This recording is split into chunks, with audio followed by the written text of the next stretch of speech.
বাড়ির কাজের মেয়েকে বড় মেশিন দেখিয়ে কলা বাগানে নিয়ে কাজ করলাম। কাজের মেয়ে বলল, আস্তে আস্তে দাও, ব্যথা পাচ্ছি। হ্যালো বন্ধুরা, আমি তোমাদের নূপুর আপু।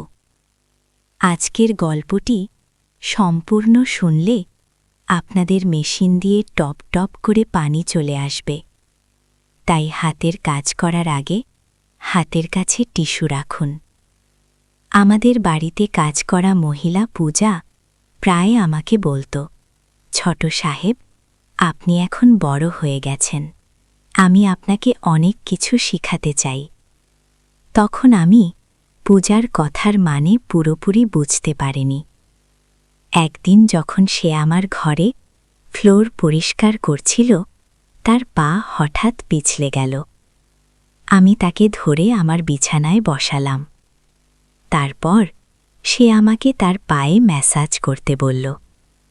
যখন আমি তার পায়ে ম্যাসাজ করতে শুরু করলাম, সে নিচু স্বরে কিছু একটা বলল। আমার হাত কিছুটা কাঁপছিল। আমি চেষ্টা করছিলাম তার পায়ে ধীরে ধীরে মালিশ করতে, কিন্তু ভেতরটা অদ্ভুত একটা অনুভূতিতে ভরে যাচ্ছিল।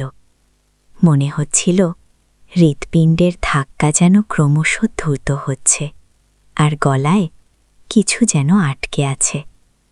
পূজা আমার হাত আলতোভাবে ধরে বলল, তুমি তো এখন বড় হয়ে গেছ, কিছু বিষয় নিজেও শিখে নিতে হবে। তার কথা শুনে আমি কিছুক্ষণের জন্য থেমে গেলাম। বুঝতে চেষ্টা করছিলাম সে আসলে কি বলতে চাইছে। মনে হচ্ছিল যেন আমার সব চিন্তাগুলো অদৃশ্য কুয়াশার মধ্যে হারিয়ে যাচ্ছে। পূজা আস্তে আস্তে আমার হাত ধরে নিজের কাঁধে রাখল। পরিবেশটা তখন শান্ত ছিল, কিন্তু আমার মনের ভেতরে হাজারো প্রশ্নের ঢেউ খেলে যাচ্ছিল, অথচ মুখ ফুটে কিছু বলতে পারছিলাম না। আমাদের নিঃশ্বাসের শব্দে ঘরটা যেন আরও নিস্তব্ধ হয়ে উঠল। একটু পর পূজা আমাকে নিজের দিকে টেনে বলল, তোমাকে দেখলেই আমার মনে অদ্ভুত এক অনুভূতি কাজ করে। তার কথাগুলো শুনে আমি বিস্ময়ে তার দিকে তাকালাম, যেন একটু হতভম্ব হয়ে গেলাম। কিছু বলার আগেই পূজা আমাকে আজ আমি আপনাদের সঙ্গে আমার জীবনের এমন একটি অধ্যায় শেয়ার করব, যা আমি নিজেও মনে হয় পুরোপুরিভাবে কারোর সঙ্গে শেয়ার করিনি। তখন পূজা আমাকে স্মরণ করিয়ে দিল, ছোট সাহেব, গতকাল আমি স্ট্রবেরির কথা বলেছিলাম, মনে আছে তো? আমি সঙ্গে সঙ্গে তার জন্য আনা স্ট্রবেরির প্যাকেটটা বের করে দিলাম। তাকে আরাম দেওয়ার জন্য বললাম, তোমার বেশি ব্যথা তো লাগেনি, ঠিক তো? কারণ সে পড়ে গিয়ে পায়ে অনেক ব্যথা পেয়েছিল। সে হেসে বলল, ছোট সাহেব, যদি আপনি নিজে যে আমাকে স্ট্রবেরি খাওয়ান, তাহলে ব্যথা একদম সেরে যাবে। তার কথায় আমি একটু অবাক হলেও তার দিকে এগিয়ে গিয়ে বাজার থেকে আনা স্ট্রবেরি তুলে দিলাম। হঠাৎ সে হাসি মুখে বলল, ছোট সাহেব, আপনি এত লাজুক কেন? আপনার প্রতি আমার মনে আলাদা একটা অনুভূতি কাজ করছে। তারপর বন্ধুরা, আজকের গল্পটা অনেক বেশি স্পেশাল, তাই কেউ মিস করো না। আশা করছি তোমাদের ভালো লাগবে। আর প্লিজ সবাই একটা করে কমেন্ট করে যাবে এই ভিডিওতে। এই গল্পটি আমার এবং আমাদের বাড়ির কাজের মহিলা পূজা সম্পর্কে।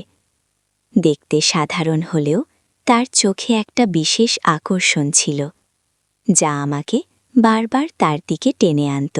পূজাকে আমাদের বাড়িতে কাজ করতে আসা আজ 2 মাস হল। তার বয়স আনুমানিক 34 হবে।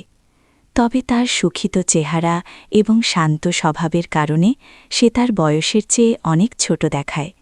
ফর্সা দায়ের রং, বড় বড় চোখ এবং মুখে একটুখানি হাসি, এ সবই যেন তার চিরস্থায়ী পরিচয় হয়ে উঠেছিল। সে আসার পর থেকেই সবসময় আমার কাছাকাছি থাকত। পূজা যখনই কাজরতি আসত, বাড়ির পরিবেশে এক ধরনের উদ্যমে সঞ্চয় হতো। মা সবসময় তার প্রশংসায় পঞ্চমুখ থাকতেন। বলতেন, পূজা যেমন পরিশ্রমী এবং বিশ্বাসযোগ্য, তেমন মহিলা খুব কম দেখা যায়।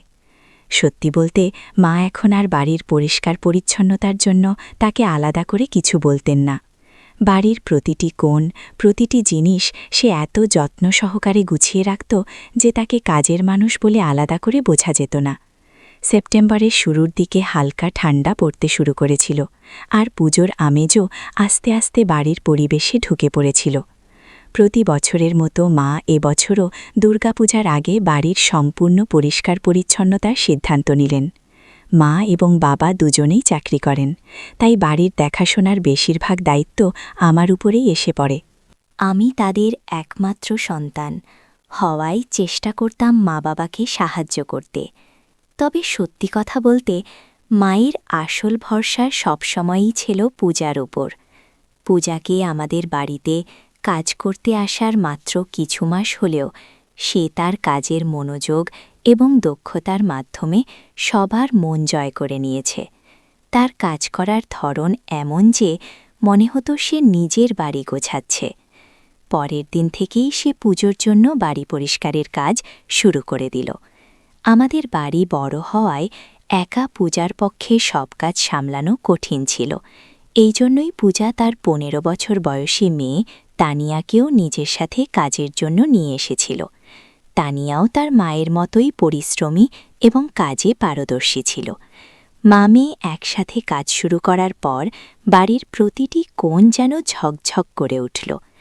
প্রতিদিন পূজা সকাল সকালে এসে উপস্থিত হতো এবং সবার আগে আমার এবং মায়ের জন্য টিফিন তৈরি করত, যাতে আমরা সময় মতো নাস্তা ও লাঞ্চ সেরে নিতে পারি। এরপর সে পুরো মনোযোগ দিয়ে পরিষ্কার পরিচ্ছন্নতার কাজে লেগে যেত। এখন পূজা যে বাড়ির কাজগুলো দারুণ দক্ষতায় সামলে নিচ্ছে, এতে মা সম্পূর্ণ নিশ্চিন্তে অফিসের দিকে রওনা দিতে পারতেন। বাবার শরীরও সামান্য খারাপ ছিল, তাই তিনি কয়েকদিনের জন্য ছুটি নিয়েছিলেন। বাড়িতে তার যত্ন নেওয়ার দায়িত্ব পূজার উপরেই পড়ল। সে নিয়মিত বাবাকে ওষুধ খাইয়ে দিত এবং তার প্রয়োজনগুলোর খেয়াল রাখত। বাবার শরীর খারাপ থাকায় মা একটু চিন্তিত থাকতেন, তবে পূজার উপস্থিতিতে মা অনেকটাই নিশ্চিন্ত বোধ করতেন। পরের কয়েকদিনের মধ্যে পূজা পুরো বাড়ি ঝকঝকে করে তুলল। তার কাজ দেখে মা এতটাই খুশি হলেন যে তাকে একটি বোনাস দিলেন। আমি যখন আমার নিজের ঘরটাকে ঝকঝকে দেখে আনন্দ পেলাম, তখন আমিও তাকে কিছু উপহার দেওয়ার ইচ্ছা করলাম। অর্থের বদলে আমি ভাবছিলাম তাকে এমন কিছু দেব যা তার কাজে লাগবে এবং সে উপকৃত হবে। আমার উপহার দেওয়ার একটি বিশেষ কারণ ছিল, কারণ পূজা আমার প্রতি সবসময় অতিরিক্ত যত্নশীল ছিল। এমনকি আমি বলবো, মায়ের থেকেও সে আমার দেখভালের বিষয়ে বেশি মনোযোগী ছিল।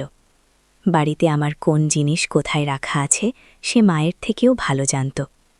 পূজার এই ভালোবাসা এবং যত্ন আমাকে তার জন্য কিছু উপহার দেওয়ার ইচ্ছে জাগিয়েছিল। তাই আমি আমার পকেট মানি থেকে 1000 টাকা আলাদা করে কিছু সুন্দর শাড়ি কিনে ফেললাম। সে সাধারণত পুরনো কাপড় পরে কাজ করত, তাই আমার পছন্দমতো শাড়ি বেছে তাকে দিতে চেয়েছিলাম। সেদিন তাকে এই উপহারটি দিতে আমি খুব উৎসাহিত ছিলাম এবং কলেজ থেকে তাড়াতাড়ি বাড়ি ফিরলাম।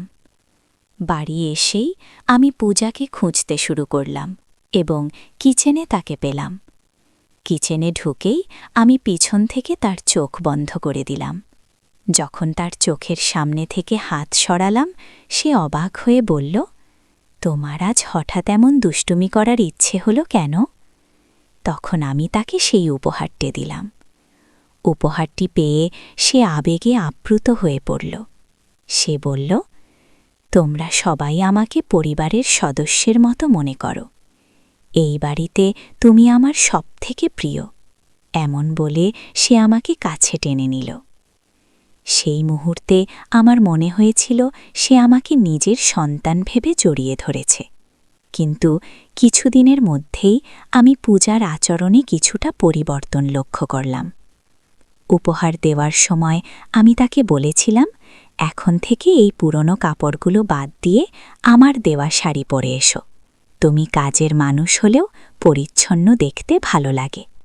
আমি সহজভাবে এই কথাগুলো বলেছিলাম, তবে এই কথাগুলো তার উপর কী প্রভাব ফেলবে তা আমি ভাবিনি। যাই হোক, সেদিন উপহার পেয়ে সে খুব খুশি হয়েছিল এবং তার সেই আনন্দিত মুখ দেখে আমারও ভালো লেগেছিল। কিন্তু এর পরের ২-৩ দিন পূজা কাজে আসেনি। মা বারবার তাকে ফোন করছিলেন, কিন্তু মা তাকে ফোন করলেও সে ফোন তুলছিল না। আমাদের মনে তানিয়া আর পূজা হঠাৎ করে আমাদের বাড়ির কাজ ছেড়ে দিয়েছে। মা বললেন পূজা এমনভাবে কাজ ছেড়ে যেতে পারে না, কারণ এখনও তার মাসের বেতন বাকি, হয়তো তার শরীর খারাপ হয়ে গেছে। ৩ দিন অপেক্ষা করার পর মা সিদ্ধান্ত নিলেন পূজার বাড়ি যাবেন। মা যখন তার বাড়ির দিকে রওনা দিবে, তানিয়া তখনই পূজা আমাদের বাড়িতে এলো। এসেই সে সেই লাল শাড়ি পরেছিল যা আমি তাকে উপহার দিয়েছিলাম। শাড়িটা তার উপর খুব ভালো লাগছিল, আর আমি তাকিয়েছিলাম তার দিকে। মা তখন তার কাছে জানতে চাইলেন কেন সে কাজের জন্য আসেনি। পূজা বলল গত ২ দিন ধরে জ্বর ছিল, আর শরীর এতটাই খারাপ ছিল যে ওঠার ইচ্ছাও করছিল না।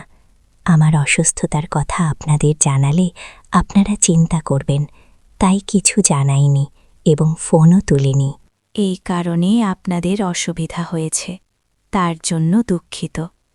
মা তাকে বললেন, এখন তুমি কাজে ফিরে এসেছ, তাই ঠিক আছে, তবে ভবিষ্যতে যদি এভাবে ছুটি নাও অন্তত জানিয়ে যাবে, না হলে তোমার মেয়েকে এসে কাজ করতে বলবে, কারণ আমি কাজের কারণে এত ব্যস্ত থাকি যে বারবার বলে যাওয়ার সময় পাই না। মা যেমন তার কাজের প্রশংসা করতেন, তেমনি তিনি শৃঙ্খলা পোড়ার জন্য ছিলেন। তাই মা পূজাকে তার অনিয়মের জন্য সতর্ক করলেন। পূজা মাথা নত করে মায়ের কথা শুনল এবং কোনো কথা না বলে কাজে লেগে গেল। অর্ধেক ঘণ্টার মধ্যেই পূজা আমার এবং মায়ের জন্য টিফিন বানিয়ে দিল। সেদিন আমি কলেজ যাচ্ছিলাম না, কারণ আমার প্রজেক্ট শেষ হয়নি, আর ক্লাসে গেলে স্যারের বকুনি খেতে হবে। তাই ঠিক করলাম বাড়িতেই থেকে প্রজেক্ট শেষ করব।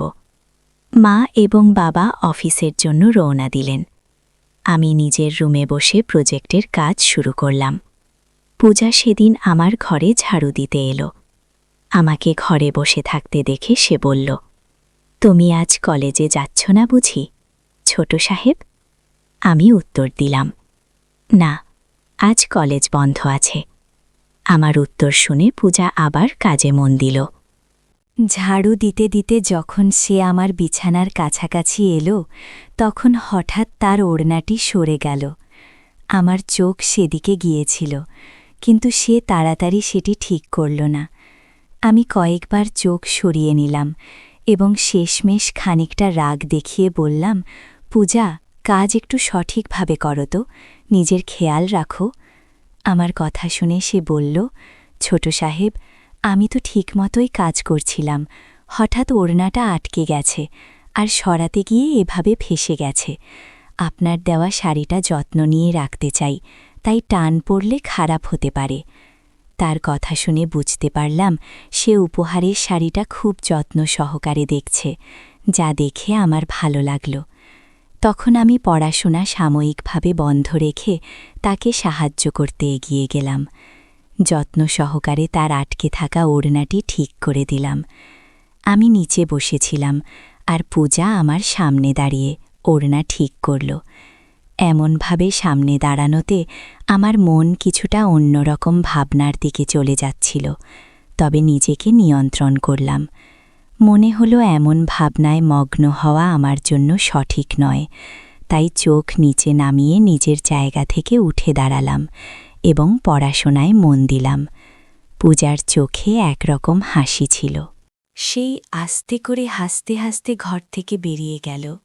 কিছুক্ষণ আগে যা ঘটেছিল সেটা আমি সেখানেই রেখে আবার পড়াশোনায় মনোযোগ দিলাম। পরদিন কলেজে গিয়ে বন্ধুর সঙ্গে দেখা হলো, যেখানে আমার এক বন্ধু প্রীতম জিজ্ঞাসা করল।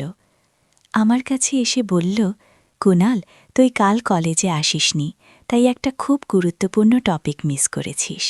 আমি জানতে চাইলাম কি এমন বিশেষ ছিল। সে বলল, বায়োলজির কিছু গভীর বিষয় পড়ানো হয়েছে।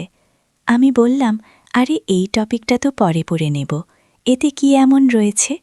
তখন সে বলল, একবার বই খুলে দেখো, তবেই বুঝবি আমি কিসের কথা বলছি। আমি তখন দ্বাদশ শ্রেণীতে বিজ্ঞান বিভাগে পড়তাম, যেখানে অনেক গভীর বিষয় পড়ানো হতো। সেই টপিকটা মিস করেছিলাম বলে বই খুলে দেখলাম। সেখানে কিছু মানব জীবনের বিশেষ দিক নিয়ে আলোচনা করা হয়েছে। পরে আমার কাছে সেরকম বিশেষ কিছু মনে হলো না। আমি তাকে বললাম, এতে এমন কি বিশেষ বিষয় আছে যে আমি মিস করলাম? সে বলল, তুই তো শুধু পরে মুখস্থ করেছিস, কিন্তু স্যার যেভাবে গভীরতা দিয়ে পড়িয়েছেন সেটা তো তুই শুনিসনি। এই টপিক পড়ানোর সময় স্যার মেয়েদের আলাদা বসিয়েছিলেন, ছেলেদের জন্য আলাদা ক্লাস নিয়েছিলেন। স্যারের ব্যাখ্যা শুনে আমাদের শরীর শিউরে উঠছিল।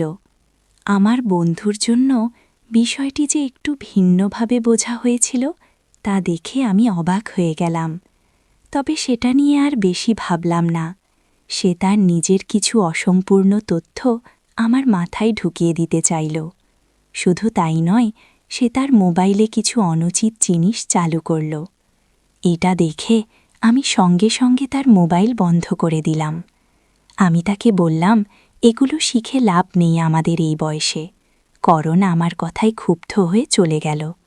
আসলে এমন বন্ধুত্ব আমি রাখতে চাইনি, তাই তাকে আর পিছন থেকে ডাকিনি। তার দেখানো কথাগুলো আমার মন থেকে একেবারেই যেতে চাইছিল না, যা আমার মধ্যে এক ধরনের বিভ্রান্তি তৈরি করেছিল। দুপুরে বাড়ি ফিরে দেখলাম দরজার কাছে পূজা দাঁড়িয়ে আছে।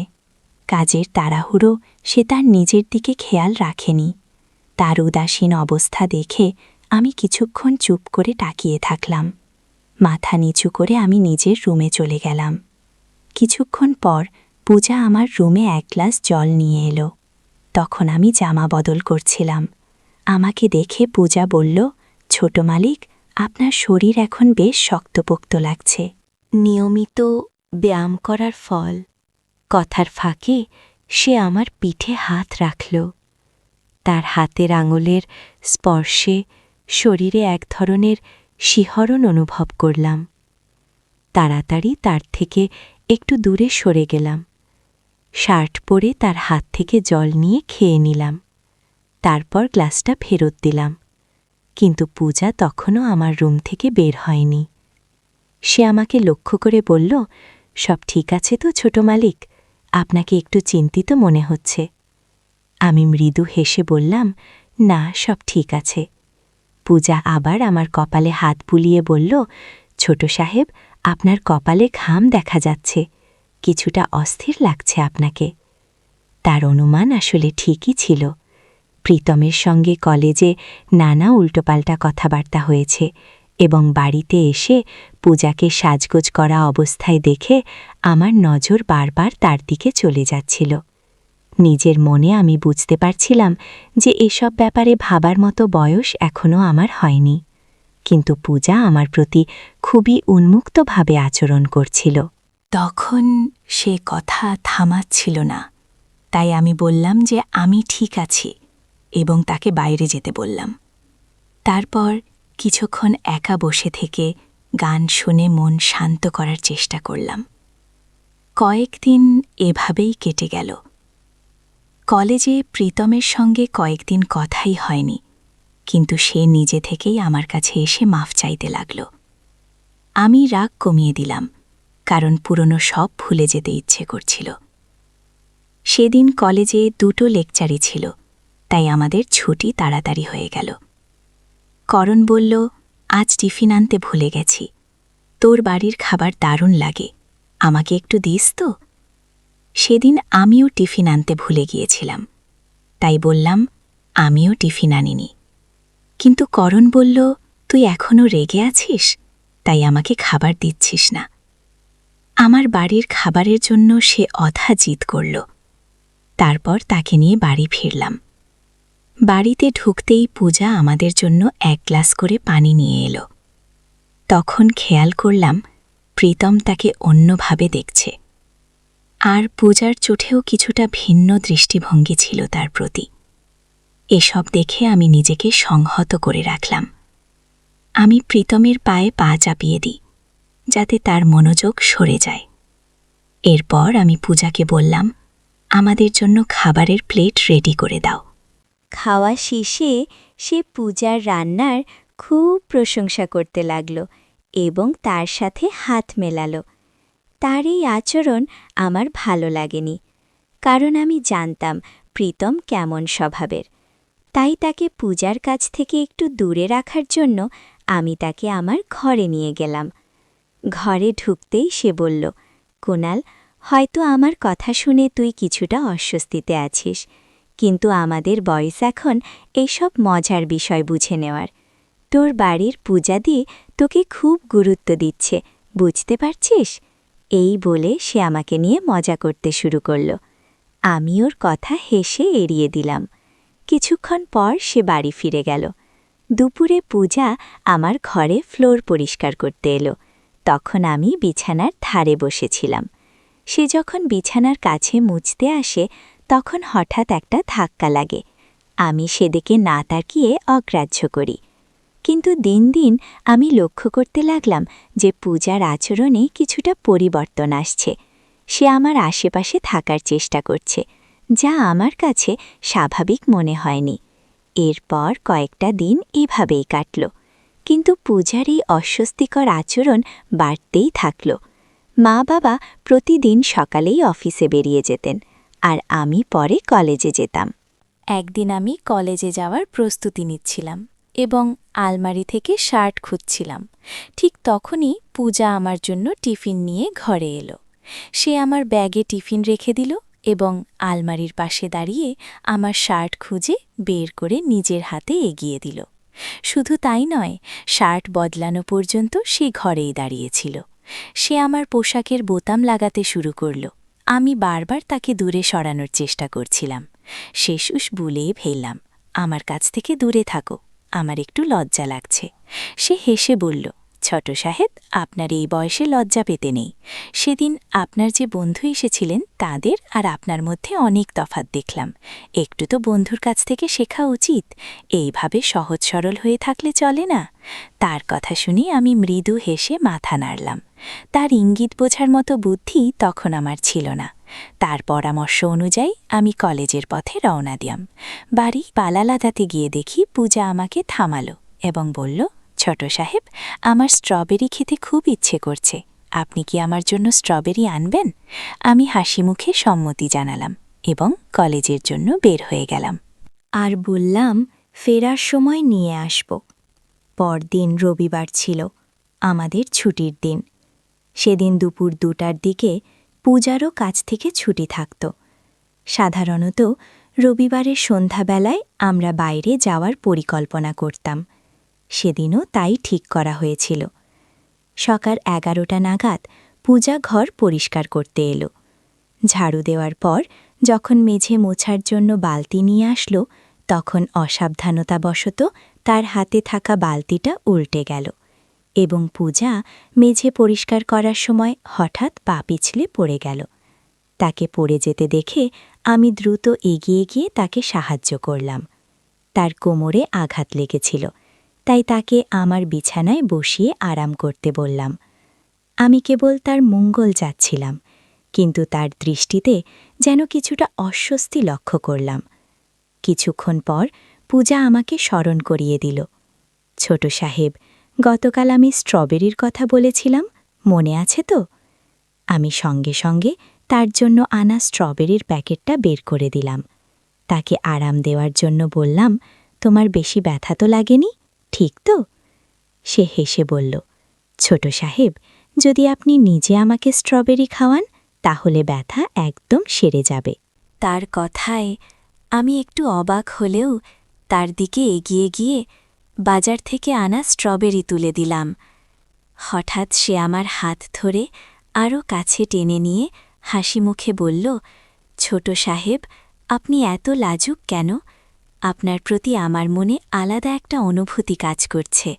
আমি একটু দ্বিধায় পড়লেও তার অনুরোধ রাখতে এগিয়ে গেলাম। ঠিক তখনই পেছন থেকে বাবার কণ্ঠ শোনা গেল। বাবা রেগে গিয়ে বললেন, পূজা, তুমি কি করছ? এভাবে ছোট সাহেবের সঙ্গে আচরণ করা ঠিক নয়। বাবা আরও কিছু বলার আগে মা এসে পড়লেন। মা পুরো বিষয়টা বুঝতে না পেরে প্রথমে কিছুটা বিভ্রান্ত হলেন। বাবার কথায় পূজা নিজেকে সামলে নিল, পরিস্থিতি শান্ত করল এবং বললেন, আমি পড়ে গিয়ে আমি ব্যথা পেয়েছি, তাই ছোট সাহেব আমাকে একটু সাহায্য করছিলেন। বাবা রেগে গিয়ে বলিন, পূজা, মিথ্যা বলো না, আমি নিজেই দেখেছি তুমি আমার ছেলের হাত ধরে তাকে কাছে টানার চেষ্টা করছিলে। কয়েকদিন ধরে তোমার আচরণে কেমন যেন একটা পরিবর্তন লক্ষ্য করছিলাম, কিন্তু তুমি এমন কাজ করবে তা ভাবিনি। বাবার কথা শুনে পূজা পাল্টা জবাব দিল, মালিক, আমিও ভাবিনি যে আপনি এতটা দূর যাবেন। পূজা আরও বলল, আপনি তো আমার ছোট মেয়ের প্রতি খেয়াল রেখেছিলেন। তার পাশে বসে তাকে খাবারের লোভ দেখিয়ে তার কাছে থাকার চেষ্টা করেছিলেন। কিছুদিন ধরে আমার মেয়ে অস্বস্তিতে থাকছে। ডাক্তার দেখানোর পর জানা গেল তার শরীরে কিছু অস্বাভাবিকতা তৈরি হয়েছে। আপনার মতো একজন প্রাপ্তবয়স্কের আচরণের জন্য আমার মেয়ের কোমল মনের ওপর গভীর প্রভাব পড়েছে। যখন আমি জানতে পারি তার এই অবস্থার জন্য কে দায়ী, তখন থেকেই আমার মনে প্রতিশোধ নেওয়ার ইচ্ছে ছিল। আপনার নিজের সন্তান যখনই সমস্যায় পড়ল, তখন আপনি আমাকেই দোষী করতে চাইলেন। পূজার এমন কথায় আমি চমকে গেলাম। তার এই গল্পের কারণে আমি সম্পূর্ণ বিভ্রান্ত হয়ে গেলাম এবং ভাবছিলাম কিভাবে সে এতটা এগিয়ে গিয়ে এমন মিথ্যা কথা বলতে পারল। বাবা মাও তার কথাগুলো বিশ্বাস করতে পারলেন না এবং তাকে ধিক্কার জানিয়ে সেখান থেকে চলে যেতে বললেন। পূজা হঠাৎ জানালো, আপনার ছেলেটি আমার সঙ্গে অসৎ আচরণ করার চেষ্টা করেছে। এর প্রমাণ হিসেবে আমার কাছে একটি ভিডিও ক্লিপ আছে। সে জানালো যে আগে থেকেই তার ফোনটি ভিডিও রেকর্ডিংয়ে সেট করা ছিল। ভিডিওটি বাবা মায়ের সামনে দেখিয়ে পূজা বলল, এখন আমি আপনার ছেলেকে শাস্তি দিতে চাই। তাকে কারাগারে পাঠিয়ে দেব, যাতে আপনারা বুঝতে পারেন কত বড় ভুল হয়েছে। এই পরিস্থিতি বুঝে বাবা একদম স্তব্ধ হয়ে গেলেন এবং পূজার পায়ে পড়ে ক্ষমা চাইতে লাগলেন। তিনি বললেন, পূজা, আমার ভুল হয়েছে, আমাকে ক্ষমা করো, কিন্তু আমার ছেলেকে দয়া করে এই পরিস্থিতিতে জড়িও না। সে আমাদের সব কিছু। সে না থাকলে আমাদের বাঁচার কোনো মানেই থাকবে না। তোমাকে অর্থ দেওয়ার জন্য প্রস্তুত আছি। কাল থেকেই তুমি আর এখানে কাজ করতে আসবে না। এই টাকাটা নিয়ে তুমি সব কিছু ভুলে এখান থেকে চলে যাও। পূজা কিন্তু ন্যায় বিচার চাইছিল, অর্থ নয়। বাবা যখন নিজের দোষ স্বীকার করলেন, মা তাদের কথাগুলি শুনে রেগে গেলেন এবং বাবাকে এক চড় মারলেন। তিনি পূজার পাশে দাঁড়িয়ে বললেন, তোমার মেয়ের প্রতি যে অন্যায় হয়েছে, আমি তার বিচার চাই। আমি সত্যের পক্ষে থাকব, যাই হোক না কেন। পূজা মায়ের কাছে এসে কান্নায় ভেঙে পড়ল এবং আমার কাছেও ক্ষমা চেয়ে বলল, ছোট সাহেব, আপনি আমার কাছে সন্তানের মতো। আমি আমার মেয়ের জন্যেই এই কাজটি করতে চেয়েছিলাম। আমার কখনো আপনার প্রতি কোনো খারাপ দৃষ্টিভঙ্গি ছিল না। যখন সন্তানের কথা আসে, তখন মায়েরা কঠিন হতে বাধ্য হয়। তার কথাগুলো শুনে আমিও তাকে ক্ষমা করে দিলাম। সে সত্যিই তার মেয়ের জন্য লড়াই করছিল এবং কোনো ভুল করেনি। আমরা সবাই একে অপরকে বুঝে পরিস্থিতির সমাধান করলাম এবং নতুনভাবে একে অপরের পাশে থাকবার সংকল্প করলাম। এই গল্পটি ঘিরে আছে পূজা নামে এক গৃহকর্মী এবং তার ছোট সাহেবের মধ্যে গড়ে ওঠা কিছু অনাকাঙ্ক্ষিত আবেগ ও জটিলতা নিয়ে। এটি মূলত একজন নারীর আত্মশক্তি ও দায়িত্ববোধের মাধ্যমে অন্যায়কে প্রকাশ্যে আনার একটি উদাহরণ, যা সমাজের একটি গুরুত্বপূর্ণ বার্তা তুলে ধরে। গল্পটি আমাদের মনে করিয়ে দেয় যে প্রতিটি সম্পর্কের নিজস্ব সীমা রয়েছে। একজন কর্মচারী ও তার নিয়োগকারীর সম্পর্কটি সম্মানের এক নির্দিষ্ট সীমারেখার মধ্যে থাকা উচিত। পূজা ও ছোট সাহেবের মধ্যে আকস্মিকভাবে কিছু অনুভূতির উদয় হয়, কিন্তু এ ধরনের অনুভূতির বিকাশ কোনো সম্পর্কের সম্মানের জন্য হুমকি হতে পারে। মানবীয় দুর্বলতা আমাদের সবার মধ্যেই থাকে, তবে সেটিকে সঠিকভাবে পরিচালনা করাই সবচেয়ে গুরুত্বপূর্ণ। গল্পের সবচেয়ে বড় শিক্ষা হল সম্পর্কের মর্যাদা ও সীমা রক্ষা করা কতটা অপরিহার্য। তা না হলে কেবল সম্পর্কই ক্ষতিগ্রস্ত হয় না, বরং মানসিক ও আবেগগত সমস্যা তৈরি হতে পারে। গল্পটি ছোট সাহেবের জন্য এক নতুন অভিজ্ঞতা, যেখানে তাকে আবেগ ও দায়িত্বের মধ্যে সামঞ্জস্য করতে শিখতে হয়। এই শিক্ষা তাকে পরবর্তীতে সম্পর্ক ও দায়িত্ববোধের ব্যাপারে সচেতন করে তোলে। পূজা যখন তার প্রতি ছোট সাহেবের আকর্ষণের বিষয়টি অনুভব করে, তখন সে সঠিক সিদ্ধান্ত নিয়ে তাকে সতর্ক করে। এতে সম্পর্কের মধ্যেকার সুস্থ মানসিকতা বজায় থাকে। আমরা সকলেই নানা আবেগ অনুভব করি, তবে সেই আবেগ সঠিক পথে পরিচালনা করাই গুরুত্বপূর্ণ। এই গল্পটি আমাদের জানায় সম্পর্কের ক্ষেত্রে সঠিক এবং ভুলের মধ্যে পার্থক্য বোঝা অত্যন্ত জরুরি, এবং দায়িত্ববোধ আমাদের সঠিক পথে পরিচালিত করতে সহায়তা করে। এই গল্পটি ছোট সাহেব এবং পূজার মধ্যে সম্পর্কের জটিলতা ও কিছু ভুল বোঝাবুঝি নিয়ে আসে। ছোট সাহেব পূজাকে একটি সাধারণ উপহার হিসেবে একটি শাড়ি দেন, কিন্তু পূজা তার প্রতি আবেগের সংকেত হিসেবে ভেবে ভুল বুঝে বসে। এই গল্পটি আমাদের শেখায় যে অনেক সময় একটি নিরীহ কাজও ভুল সংকেত পাঠাতে পারে। উপহার দেওয়ার ইচ্ছাটি যদিও আন্তরিক ছিল, তবে পূজার পক্ষে এটিকে অন্যভাবে বোঝা সহজ ছিল। ছোট সাহেব পূজার প্রতি কোনো অন্যায় আচরণে জড়ানোর আগে নিজের আবেগ নিয়ন্ত্রণে রাখেন, যা তার চরিত্রের দৃঢ়তা এবং নৈতিকতার পরিচয়ক। মালতোটি আত্মসংযম ও সঠিক আচরণের মূল্য সম্পর্কে গুরুত্বপূর্ণ শিক্ষা দেয়। প্রতিটি সম্পর্কের নিজস্ব সীমা রয়েছে, এবং সেই সীমা মেনে চলা অত্যন্ত প্রয়োজনীয়। ছোট সাহেব ও পূজার এই ঘটনাগুলো আমাদেরকে শেখায় কিভাবে নিজস্ব আবেগ নিয়ন্ত্রণ করা উচিত এবং অন্যদের প্রতি সম্মান প্রদর্শন করা উচিত। নিজের নীতিবোধ ও মূল্যবোধের প্রতি অবিচল থাকা এবং পরিস্থিতি যেমনই হোক না কেন সঠিক সিদ্ধান্ত নেওয়া। জীবনের বিভিন্ন সময়ে আমাদের কঠিন সিদ্ধান্ত নিতে হয়, এবং সঠিক ও ভুলের মধ্যে পার্থক্য বোঝা গুরুত্বপূর্ণ। বন্ধুরা, যদি এই গল্পটি ভালো লেগে থাকে তাহলে দয়া করে ভিডিওটি লাইক করুন এবং আমাদের বাংলা অডিও স্টোরি চ্যানেলটি সাবস্ক্রাইব করুন। পাশে থাকা বেল আইকনটি প্রেস করুন, যাতে করে আমরা যখনই নতুন ভিডিও আপলোড করি তার নোটিফিকেশন সবার আগে আপনার কাছে পৌঁছে যায়। ধন্যবাদ। দেখা হবে আমাদের পরবর্তী ভিডিওতে।